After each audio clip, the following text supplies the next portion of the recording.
In 100 years of high school football, there are a lot of stories.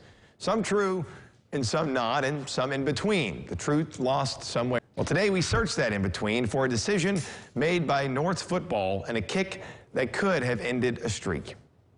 Across the city of Evansville, each high school football team considers the other's rivals. But depending on the year and the game, sometimes it means more. They were unscored on and unbeaten. In 1968, Ron Hancock was a member of the team at North High School as the Huskies traveled to play the undefeated Mater Dei Wildcats. At that point in the year, Mater Dei had kept every team out of the end zone, including North, that night. It was the final minutes of the game that North was getting close and points were within their sight.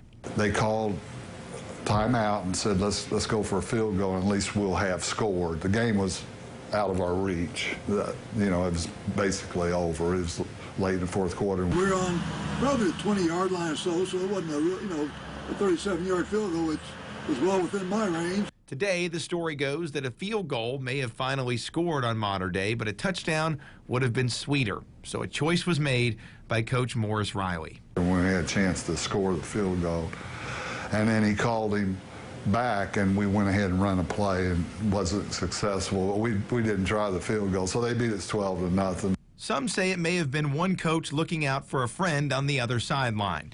Others say the motivation may have been different. But as for the player who, for that moment, was lining up that kick, 53 years later, he says it was a sure thing. I would like to have the opportunity. I think I would have made it, but you never know.